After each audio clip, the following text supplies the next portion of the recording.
right, so we're back at it on the 49 Chevy.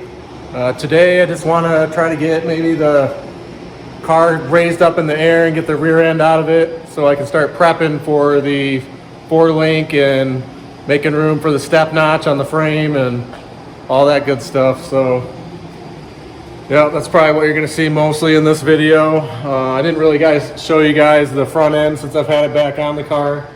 Just kind of mocked up the front grille, and you know, the front end goes up and down now, so the front air suspension is pretty much finished. I still have to put in the shocks and the shock mounts, but overall it looks pretty complete at this point. So I'll turn you guys around and show you. So yep, we got all the tires and wheels back on it.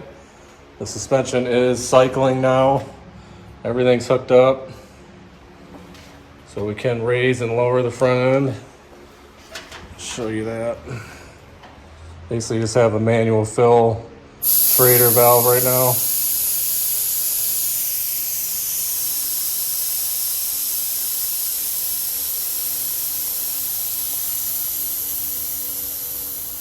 It lays out nicely. It sits lower than I thought it was gonna, which is a bonus.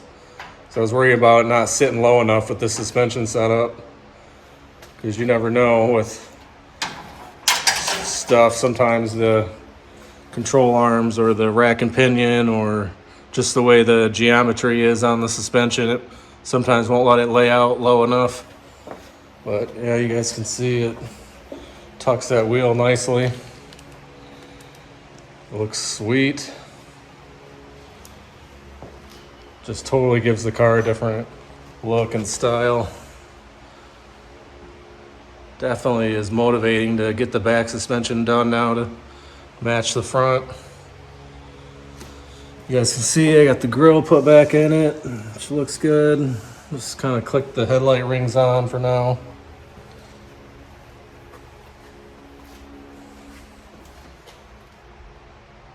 But yeah, it's actually looking like something. It's looking a little more complete. Definitely happy with the front suspension. And like I said, I still got to put the shock mounts in. So they're going to go from right here. The shock mount kind of sits right up here, and then the outboard shock will sit right behind the control arms there. So that's pretty much all we have to do to finish the front suspension. And this thing will be done up here. I got to get a steering column put in and hook up the rack and pinion. So double D steering shaft. But we still got to do quite a bit on the back. I don't really want to finish up all the front suspension until we get the back all gutted and cut out and at least mocked up. And then I'll go up front and put the front shocks on and start finishing the rear suspension. So I guess we're just going to get this thing up in the air and start taking out that rear end.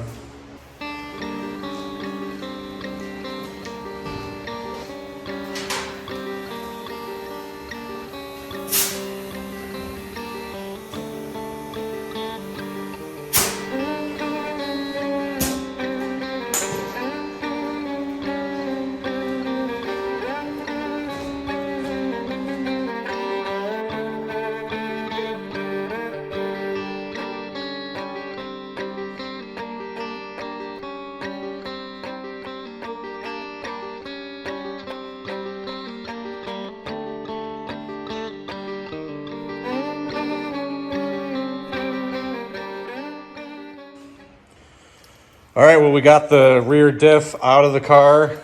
It's an 8.5 inch. We ran the numbers on the case, and it's got some ridiculously freaking, I don't know what you call it, but a crazy highway gear in it that I've never even seen. If you spin the pinion, the drums only turn like 1.5 times. So I don't know what's in it, but it ain't gonna work out.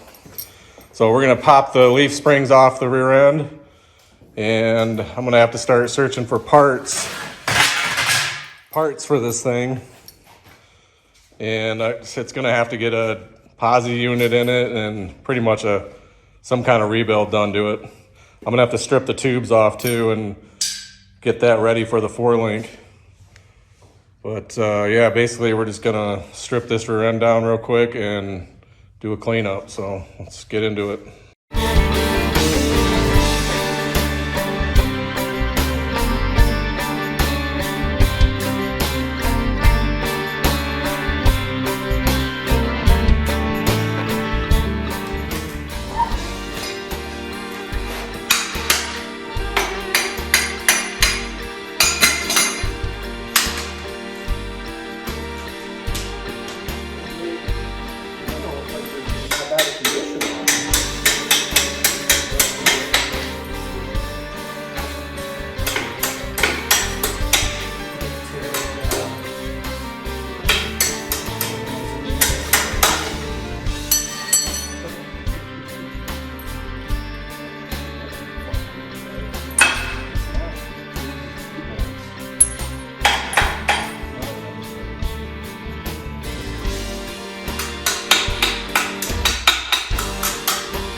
All right, well, we got the rear diff taken out. My buddy Sean helped me remove the rear diff and the leaf springs and all the rear suspension out of it. It's looking pretty sweet up in the air like this. We got the front aired out. You guys can kind of get a shot of it. Man, I love this car. Profile of it is so cool. But yeah, you guys can see, got it up in the air. There's the rear 8.5 inch that we pulled out of it. Obviously, whoever owned it before me changed out the rear end in this thing, ran the numbers on the case, and it's out of like a 1980 Camaro. So it's like an 8.5 out of a Camaro is what I believe the case numbers ran back at. So I'm going to go ahead and keep it and do like a quick rebuild on it.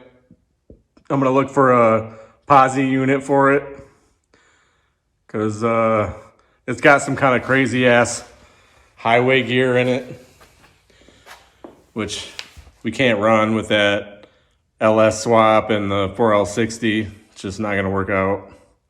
So I'll probably end up like trying to look for some kind of carrier for it, and I don't know, probably a brand new ring and pinion for it that is more suitable for the 4L60 and the LS swap. But yeah, I'll have to like dig into that more and do some homework on that and what's going to be ideal. Because I know that, you know, the 4L60 and the LS is going to be happier with a, I don't know, like a 373 in there, or maybe even a 355. So let me know what you guys think about that. Put some comments down below on what ring and pinion I should run in this. That's going to be good for a highway cruiser. That's the end result in this car. I want to be able to like drive it to like other states, car shows. So I want to get it out on the highway and run it at like 80, 90 miles an hour and still get decent gas mileage. This thing's not going to be a drag racer or a hot rod at all. It's pretty much going to be a highway cruiser that lays out, that starts up all reliably, and just looks cool. It's pretty much what I'm going for on this thing. But you guys can kind of see what we got done today. Got those old 1949 leaf springs out of it. Sorry about the lighting here, but you guys can kind of see the frame rails and everything that I'm gonna have to get into. Look at that lovely, I mean, it looks like just a gob of Bondo that somebody smeared up in there. That's hilarious. So all that's gonna get ripped out. I'm gonna have to do some sheet metal work right there because that's not gonna stand. And I'm gonna make all this solid again. Even if we have to do like inner tubs on this thing, which I'll probably end up repairing this tub and running it.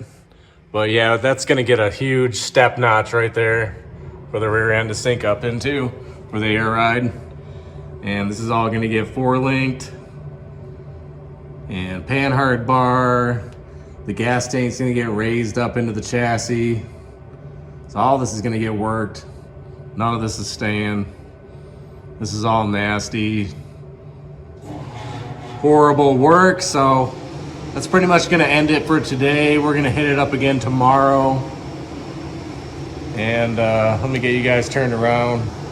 So yeah, we're gonna hit it up again tomorrow. Yes, I'm laying on the ground, but that's where I was at when I was giving you guys an update on this thing. So what we're gonna do tomorrow is just kind of get under there and scrape it clean and start making a game plan on where to cut out the trunk area and make room for the step notch, and just kind of get this thing ready for all that rear air suspension work. So I'll see you guys tomorrow. Later. All right, so we're back at it the next day. Kind of already started tearing into it. Basically, I'm just trying to scrape off all the undercoating and the rust, and there's a lot of horrible Bondo repairs that I'm finding up under there. And it's pretty scaly and old, but I mean, I don't know what I expected. It's a 75-year-old car, so it's definitely seen a lot of years of use and neglect, and it's just rusty and scaly up under there. So that's basically all I'm gonna do in probably the rest of this video, is just trying to get that undercarriage area cleaned up around the rear wheel wells and the trunk pan shelf inside the trunk area there, because that's where I've got to cut out a large section for the step notch to go up into the car, so the rear end can sink all the way up in. So basically I'm just trying to make room for that and assess how bad the underbody is back here. I really haven't had a chance to really look at it closely, and the car's been undercoated heavily, and I don't know if that was original or just got that along the way sometime. So it's hard to tell what's underneath that undercoating. But I'm kind of glad that it is there, because it probably did cover up a lot of the sheet metal and protect it from rust and corrosion. But at the same time, it also traps moisture in some areas and makes things rust out. So basically, I'll turn you guys around and show you what I've kind of already done. Yeah, so you can see just kind of chipping away at some of this stuff. It's definitely, this is one of those things when you do a restoration, you just gotta kind of grit your teeth and get through it. I mean, it's a lot of like, just like I said, undercoating, Bondo, this huge piece of Bondo, and that's all just from, look at this terrible repair. Whoever had it before, they riveted just a piece of aluminum in there and then slathered it with Bondo over it. So it's just stuff like that. I got to go through all the wheel wells and underpan and get rid of terrible repairs like that. So there's definitely quite a bit of work to do back here. Let me turn the light on so you can see some stuff. You can see the frame though. It looks, you know, solid. I don't see any soft spots on it, so that's a bonus. It looks like the chassis on this car is going to be actually really nice. Once I get the body off, I'm going to go through and restore all the rails and get rid of all the old rusty hardware and pretty much just restore it back to a nice solid painted piece. And this whole section right here is where it's going to get cut out, and there's going to be a huge step notch in the frame there for the rear end to sink up into the body. So you guys can kind of see what I'm dealing with here. So you can see that the whole thing's been undercoated at one point heavily, but for a 75-year-old car, it's not horrible. I mean, I've worked on cars in the 60s and 70s. They look worse than this. And you can see on, you know, other than this horrible repair there, the sheet metal under there is nice and smooth. That's where I scraped off the undercoat. So that would not be that clean if it wasn't undercoated. So I'm super glad that they did that. And I'm pretty much expecting all of it to look nice and clean like that once I scrape all the undercoating off. So that's definitely a bonus. I'm glad it was somebody at one point protected all this, and I'm sure that's why it's still really solid. So that's definitely a good thing. But that whole section there where you can see the shock bolt holes, so this whole area right here is going to get cut out, and this is where like the frame's going to get cut here, and the step notch will go up into the trunk area, and that's going to allow the rear end to sink way up into the body and frame, so it'll lay out exactly how I want it to. The nasty old gas tank's coming out of it. I'm probably just going to end up ordering a new tank. I just don't trust what the inside of that original 75-year-old tank is going to look like. And I'm going to have to put a fuel injection unit, a fuel module inside the new tank for the LS swap. So that'll just be easier to do with a fresh tank. But overall, it's not horrible under here, especially for the age of the car. Definitely not mad at it.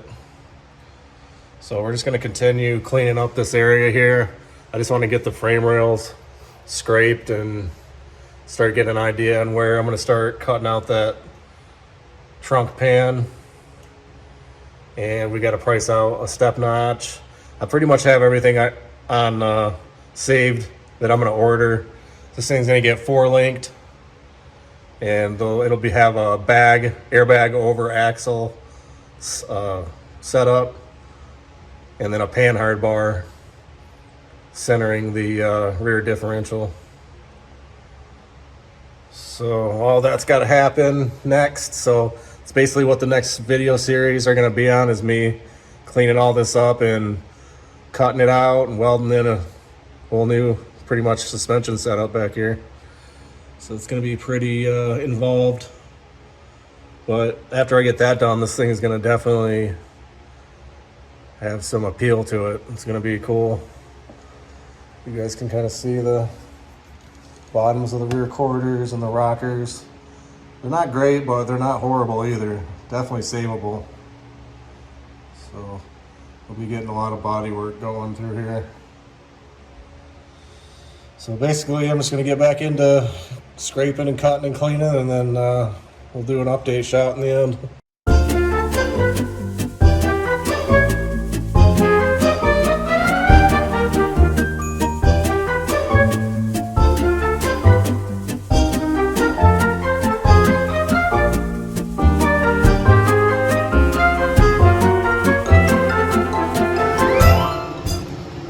So now you guys can see what he was covering up with that patch, which I really don't understand why people try to work on cars. He did that all wrong. I mean, you could easily just cut this little square out right there and weld it in some sheet metal, but evidently he didn't know how to weld or whatever, so he just slapped a big patch over that thing and slathered Bondo on it. But I knew there was going to be a hole back there, but it's really not that bad. So we'll get this all scraped away and expose it, and then I'll cut that out nice and square and weld in a new piece of sheet metal there and metal work it, and you won't even know it was ever there. You know, do it the proper way. So, I mean, that's going to be the story on this car the whole time. I mean, somebody's had it that really didn't know what they were doing, or didn't have the fabrication skills to properly restore things, and now I just got to go back through and fix all the horrible things they did to it. So, but that's really not that bad. We'll get that all fixed, and I'm just going to continue cleaning this area up. All right, so we got most of that scraped clean, most of the frame section anyways right there. Got all the loose undercoating off of it. I'm gonna have to take a measurement on how wide the frame is through here so we can get order a step notch to weld in there. And of course we found that hole there that's gonna have to be cut out and patched in, some new sheet metal, but nothing horrible. I already knew when I went to buy this car that it's going to need some pretty extensive body work, just because I can see a lot of Bondo in it. I mean, it looks pretty straight on camera, but these whole sections, which is usual on these cars here, this is all, I'm sure, like full of Bondo and rot under there. But I'm really not going to address that at this time. Probably going to just wait till the suspension and framework's all done and then do that last. Because I mean, the body on this thing is, the paint anyway is pretty rough. Somebody's painted it with like tractor paint. So most of all this white's going to get sanded off in the end. And I'll probably end up doing a full-on paint job on it. Just because this is, I mean, it's just terrible. If you saw it in person, it's like I said, it's like tractor paint, single stage. It's definitely not what I want in the end.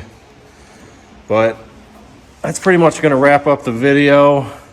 I just wanted to get the rear end out of it, get under there and assess, you know, how bad and how rusty things were, which it's really not that bad. I mean, it looks worse than it is at this point. But we're going to get some measurements and start ordering the rear suspension parts, the 4-link, the bag mounts, and the step notch. So once I get that stuff in, I can start getting serious about cutting the frame up and welding some of that in. But that's going to be the next step, is getting this rear suspension to lay out just like the front suspension does. And then we got to address that rear axle. We're going to need to put a new carrier in it. It's got a 1-wheel peel, and I definitely want to get a posi unit for it. And like I said earlier, it's a 8.5 inch. So it's definitely a good builder, especially for this car. I'm glad that it came with the car, not the original rear diff. So I wouldn't have been able to use that. So this will save me some money. I don't have to track one down. The width is perfect. And we just got to get inside there and make it a posi. So, yep, that's gonna pretty much wrap up this video. You guys leave me some comments down below on the progress of the 49. It's definitely coming along. It looks pretty sweet now we got the front suspension in. Definitely like seeing a finished area on it. Give you a shot of the front. So cool. Love this car. The styling on it is awesome. The 49 through 52 cars are pretty cool. So yeah, you guys leave me some comments down below. If you're new to the channel, make sure that you subscribe. Turn on notifications, give me a thumbs up. And hopefully we'll get some parts ordered soon for that rear suspension so we can continue the progress on this thing. I can't wait to see it all, four wheels on the ground. And we gotta still put the LS engine together. So that'll be coming soon. Got all the parts to pretty much do that. And yeah, so I will see you guys on the next video. Later.